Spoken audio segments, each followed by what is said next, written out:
Personne n'a jamais vu de trou noir, car rien, pas même la lumière, ne peut s'échapper d'un pareil champ gravitationnel. Tout comme les trous noirs, 90% de la matière dans l'univers est invisible. Les astronomes l'appellent la matière sombre. Cette masse cachée n'est détectable en aucune longueur d'onde, ni en rayons gamma, ni en ondes radio.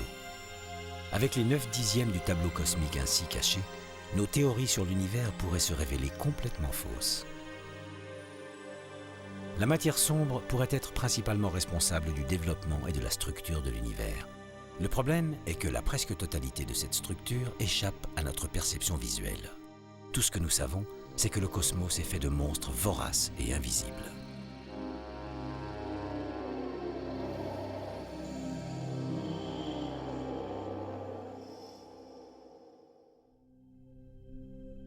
Deux étoiles orbitent autour d'un même centre de gravité sous l'effet de leur attraction gravitationnelle mutuelle. Nous ne voyons pas la gravité, mais nous en constatons les effets.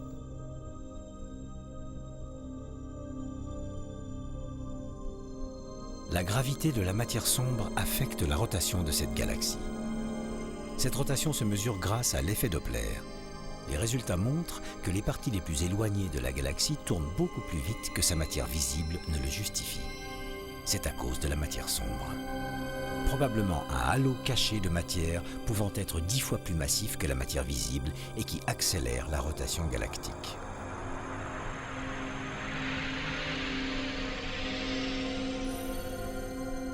Mais la matière sombre ne doit pas être confondue avec les nuages obscurs qui peuplent cette galaxie. Ce ne sont que de la poussière visible. La masse cachée que nous cherchons exerce une attraction sur ces étoiles. Et l'on devine sa présence dans ces amas de galaxies. Leurs interactions mutuelles laissent à penser qu'il y a là 100 fois plus de matière que ce que l'on voit.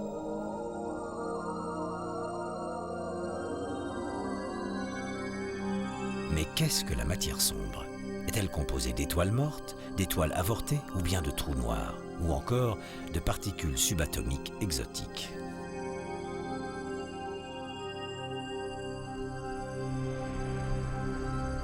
Voici la partie visible du cosmos que nous connaissons. La nature de la matière sombre et la manière dont elle façonne l'univers restent deux des plus grands mystères de la cosmologie.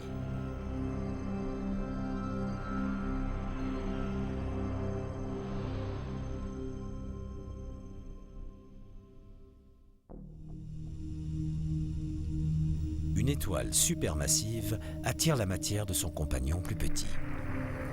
La grosse étoile meurt en devenant une supernova, mais sa partenaire survit toujours sur son orbite et perdant de la matière, car la super-étoile est devenue un trou noir.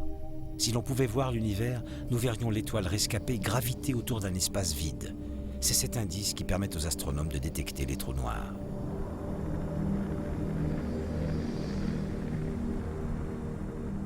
En voici un autre. Bien qu'invisible, le trou noir distord la lumière et l'espace dans son voisinage.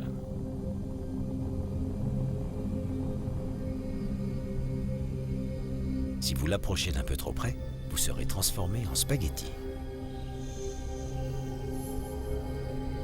Un trou noir est une étoile morte d'une telle densité et d'une telle gravité que rien ne peut lui échapper. Pour former un trou noir, le noyau de l'étoile qui a explosé doit faire au moins 3 fois la masse du Soleil. Imaginez une seconde que la Terre soit un trou noir.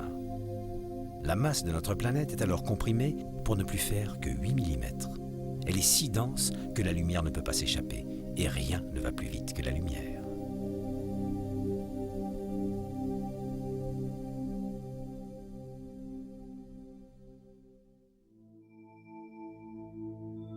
Mais la lumière peut être infléchie, et cela nous aide à détecter la matière sombre.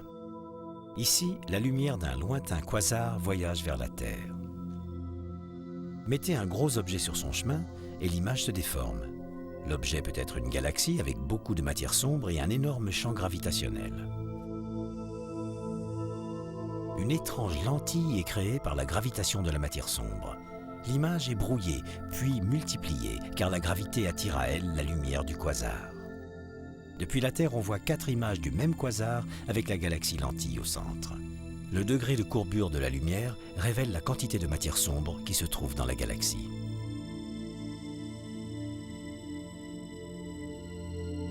Quand la lentille gravitationnelle est moins symétrique, elle déforme davantage les images. Les arcs bleutés sont des galaxies très lointaines, distordues par l'amas de galaxies au premier plan. Mais le principe reste le même. La lentille gravitationnelle permet à nos scientifiques de peser la matière sombre.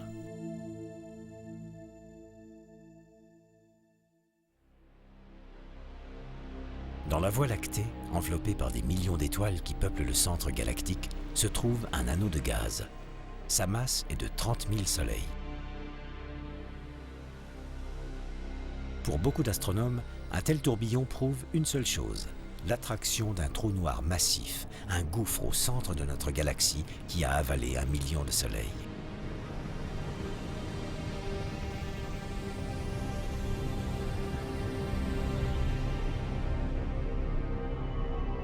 On pense que les collisions galactiques sont à l'origine des trous noirs supermassifs.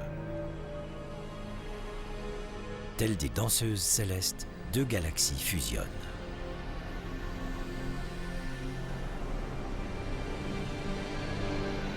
Un trou noir supermassif se forme au moment où les noyaux des deux galaxies s'unissent. Voici Centaurus A, le mariage de deux galaxies.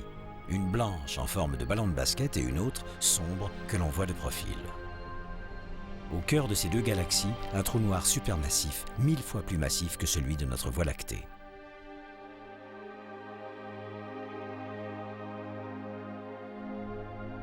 En voilà un autre, aussi gros.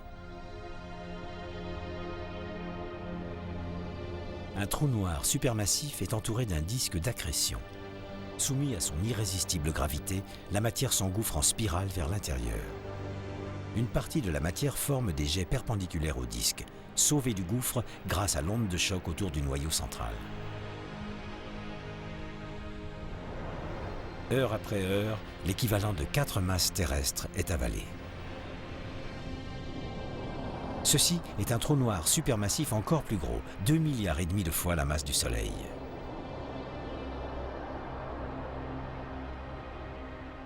Il est au centre de la galaxie Virgo A. Un grand panache de matière est éjecté dans l'espace.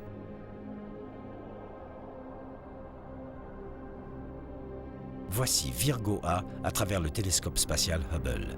Le jet y est visible dans sa totalité. Le même vu à partir d'un télescope terrestre.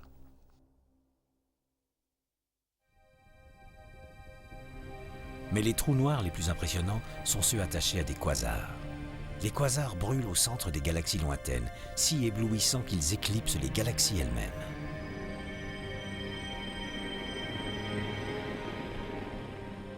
Les quasars tirent leur énergie de la présence de trous noirs supermassifs qui consument l'équivalent de 600 terres à l'heure. Voici des images prises par Hubble. Les quasars sont parmi les plus lumineux et les plus puissants objets de l'univers.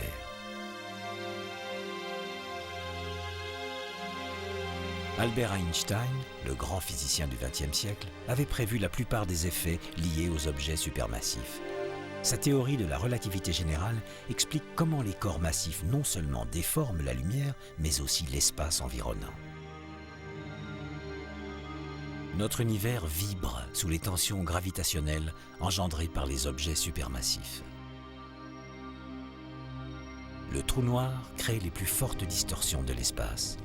Il déforme tellement l'espace et la lumière que nous n'avons aucune idée de ce qui se passe à l'intérieur.